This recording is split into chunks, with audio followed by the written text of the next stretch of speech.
ტრამპმა მკაცრი გაფრთხილება გაუგზავნა ლიდერებს, რომლებიც ერთდროულად სხვადასხვა მიმართულებით ცდილობენ გამოსცადონ შეერთებული შტატები.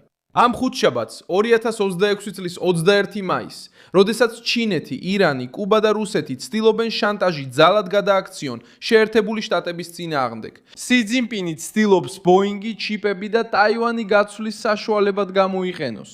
ირანის რეჟიმი იმუქრება, რომ კვლავ განახორციელებს ასიმეტრიულ თავდასხმებს დრონებითა და მოკავშირე ჯგუფებით.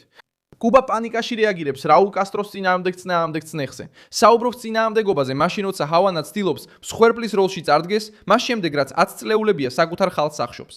დონალდ ტრამპი ყველაფერს ერთ სქემად აღიქვამს. დიქტატორული რეჟიმები და მთავრობები, რომლებიც შეერთებული შტატების პროვოცირებას იყვნენ მიჩვეულნი, ახლა გრძნობენ, რომ დროა პასუხი აგონ.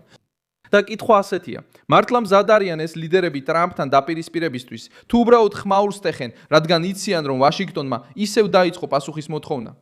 ტრამპი უბრალოდ რეაგირებს პროვოკაციებზე, თუ უფრო დიდ პასუხს ამზადებს ჩინეთის, ირანის, კუბისა და რუსეთის წინააღმდეგ.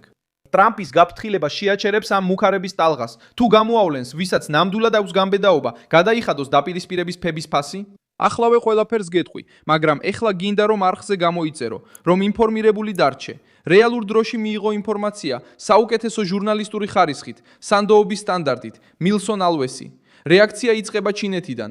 სი ძინპინი ცდილობს გამოიყენოს ბიზნესი, ბოინგის თვითმფრინავები, NVIDIA-ს ჩიპები და პეკინში წდომა როგორც გაცვლის საშუალება, რათა ზეწოლა მოახდინოს აშშ-ზე ტაივანის საკითხში.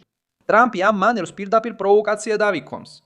მისთვის ტაივანი არ შეიძლება გახდეს ბერკეტი პეკინის ხელში, რადგან ჩინეთი მხოლოდ მაშინ აძლიერებს ზეწოლას, როცა მეორე მხარის სისუსტეს გრძნობს. ელბრიჯ კოლბი, თავდაცვის დეპარტამენტის მეორე პირი, ამ დაპირისპირების სამიზნე გახდა. ჩინეთი ცდილობს დაბლოკოს ან შეზღუდოს მასთან საუბრები, რადგან იცის, რომ ის მტკიცედ ეწინააღმდეგება ჩინეთის გაფართოებას ინდოწყნარ ოკეანეში. და სწორედ აქ ტრამპი ამ შემთხვევას გაფრთხილებად აქცევს. არც ერთი ლიდერი არ ეთქვის ამერიკის შეერთებულ შტატებს, ვის შეუძლია ან ვის არ შეუძლია დაიცვას თავისი ინტერესები. ტაივანი ამ სცენარში ჩნდება და ზუსტად აჩვენებს, რატომ არ შეუძლია ტრამპს უკან დახევა. კუნძული ატარებს სამხედრო წვრთნებს, აბრამსის ტანკებით, ამფიბიური შეჭრის საწინააღმდეგო სიმულაციებით, ურბანულ ტერიტორიებზე თავდაცვით და ჯარების გადაადგილებით, ხიდებსა და სანაპირო რეგიონებში. ტაივანი ემზადება, რადგან იცის, რომ ჩინეთი აკვირდება ყოველ ნიშანს ხოყმანისას. ირანი კიდევ ერთი გაფრთხილების წყაროდ ჩნდება. რეჟიმი იმუქრება, რომ ასიმეტრიულ ტაქტიკას გაიმეორებს, თუ შეერთებული შტატები სამხედრო ზეწოლას განაახლებს. თეირანი ეყრდნობა FPV დრონებს, შაჰედის დრონებს, ერაყში მყოფ მილიციებს, ჰეზბოლას, ჰუთებს და მოკავშირე ჯგუფებს, რათა დაარტყას ამერიკულ და ისრაელის ინტერესებს პირდაპირი ომის დაწყების გარეშე. მაგრამ ეს არჩევანი თავად ირანის შეზღუდვებს აჩვენებს. რეჟიმი არ საუბრობს როგორც თავდაჯერებული ძალა. ის საუბრობს როგორც მთავრობა, რომელიც იცის, რომ არ შეუძლია შეერთებულ შტატებს თანაბრად დაუპირისპირდეს. ტრამპი ამ ფაქტორს იყენებს, რათა ლოგიკა შემოაბრუნოს. თუ თეირანს სჭირდება მილიციები, იაფი დრონები და არაპირდაპირი თავდასხმები, ეს ნიშნავს, რომ რეჟიმმა იცის, ტრადიციული ომი კატასტროფა იქნებოდა მისთვის. ირანის დრონების ინდუსტრია ასევე გახდა მთავარი შეშფოთების საგანი. საწარმოო ხაზები თეირანში, თანამშრომლობა რუსეთთან, კასპიის ზღვის გამოყენება სატრანსპორტო მარშრუტად და უკრაინის ომიდან მიღებული გამოცდილება აჩვენებს, რომ აშშ-ის მტრები ერთმანეთს ტექნოლოგიებს უზიარებენ. რუსეთი, ჩინეთი, ირანი და ჩრდილოეთ კორეა ქმნიან ზეწოლის ღერძს ვაშინგტონის წინააღმდეგ. ტრამპი ამას უყურებს და ხედავს საფრთხის ჯაჭვს, არა ცალკეულ შემთხვევებს. პუტინს კიდევ უფრო მოუწია სი ძინპინთან დაახლოება, რადგან რუსეთმა ამ მოდელის სიმძიმე იგრძნო. ტრამპისთვის გაკვეთილი მარტივია, ვინც აითვისებს დრონებს, დაზვერვას, საჰაერო თავდაცვას და სწრაფ წარმოებას, ის მიიღებს ზეწოლის ძალას. ამიტომ მისი გაფრთხილება მხოლოდ სამხედრო არ არის, არამედ ინდუსტრიული, ტექნოლოგიური და დიდასტრატეგიულია. კუბა ამერიკის ნახევარსფეროში ყველაზე მგრძნობიარე წერტილად იქცა. მიგელ დიას კანელი ადანაშაულებს ვაშინგტონს, რომ კუბის კუნძულზე შეჭრის საბაბს ქმნის მას შემდეგ, რაც შეტევა განახორციელეს რაულ კასტროს 94 წლის ყოფილი კუბელი ლიდერის წინააღმდეგ.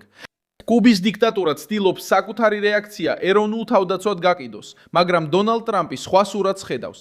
ძველი, იზოლირებული, გაღარიბებული და შეშინებული რეჟიმი, რადგან მიხვდა, რომ დაუსჯელობის დრო შეიძლება დასრულდეს.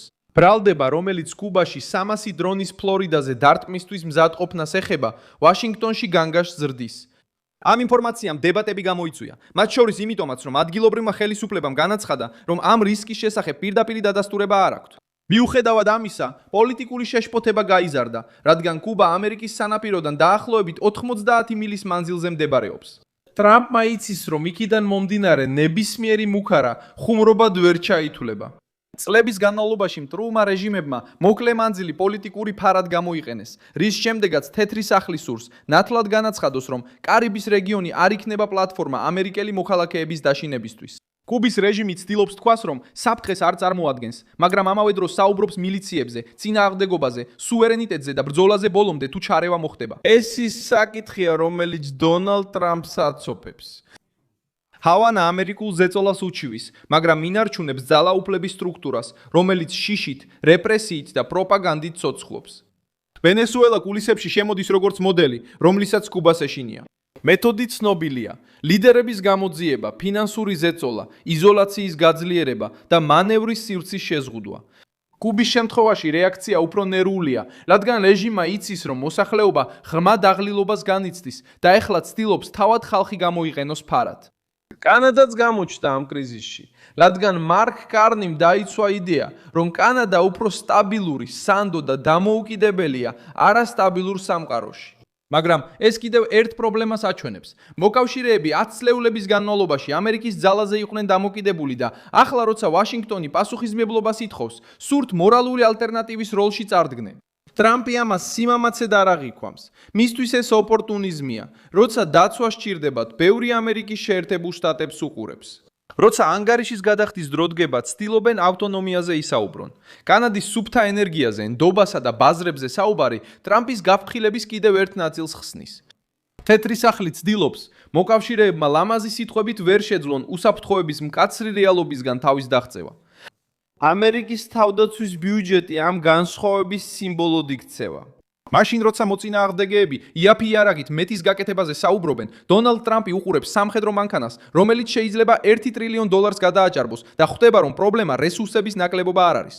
მისთვის იაფი დრონები შეიძლება ზიანს აყენებდნენ, მაგრამ ისინი ვერ ჩაანაცვლებენ გლობალურ სარდლობას, საზღვაო ფლოტს, სატელიტებს, ავიამზიდებს, დაზვერვას, ინდუსტრიას და ერთდროულად რამდენიმე რეგიონში რეაგირების უნარს. დონალდ ტრამპის მტრები ამას კარგად იციან, ამიტომაც მიმართავენ ასიმეტრიულ ომს. ირანი იყენებს მილიციებს, ჩინეთი იყენებს ვაჭრობას და ტაივანს.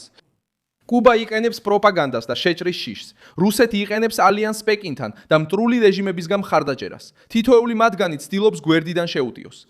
დონალდ ტრამპი პასუხობს პირდაპირ ცენტრზე დარტყმით. ვინც ამერიკის ინტერესებს დაუპირისპირდება, შეხვდება სანქციებს, სამხედრო ზეწოლას, ტექნოლოგიურ ბლოკადას, დიპლომატიურ იზოლაციას და გაძლიერებულ მხარდაჭერას სტრატეგიული მოკავშირეებისთვის.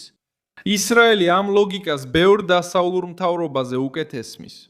შეერთებული შტატები წლებია გარშემორტყმულია ჯგუფებით, რომლებიც იყენებენ იაფფასიან რაკეტებს, გვირაბებს, დრონებს და არაპირდაპირ თავდასხმებს, რათა დაასუსტონ ბევრად უფრო ძლიერი სამხედრო ძალა. ტაივანი იგივე ფორმულას აკვირდება ინდოწყნარ ოკეანეში. სპარსეთის ყურის ქვეყნები ასევე შეშფოთებით უყურებენ ირანს. საქმე მხოლოდ დიდ ომში არ არის. საუბარია იმაზე, რომ პატარა და უფრო აგრესიულმა რეჟიმებმა მუდმივი პროვოკაცია არ აქციონ მიღებულ რუტინად. ტრამპს სურს ამ რუტინის შეწყვეტა. მისი რისხვა უკონტროლობის შედეგი არ არის, არამედ იმის აღქმის, რომ მტრულმა ლიდერებმა მოთმინება სისუსტედ აღიქვეს. ახლა კი რეაქცია ისევ თამაშის ცენტრში დაბრუნდა. და ლიდერები, რომლებიც ადრე მკაცრად საუბრობდნენ, ეხლა თითოეულ ნაბიჯს ზომავენ, რადგან თეთრმა სახლმა ნათლად განაცხადა, რომ პროვოკაცია, შანტაჟი და მუქარა დიპლომატიად აღარ ჩაითვლება. მე ვარ მილსონ ალვესი, გლობალი და ჩემი მიზანია ყოველდღე სიმართლით კარგად დაგაინფორმირო. ახალი ამბების ბულები ვიდეოს აღწერაშია. დალაიქე ეს ვიდეო, გამოიწერე არხი და ბოლოს გადახედე კომენტარებს, რომ კიდევ უფრო მეტად ჩაერთო მილსონ ალვესის საზოგადოებაში.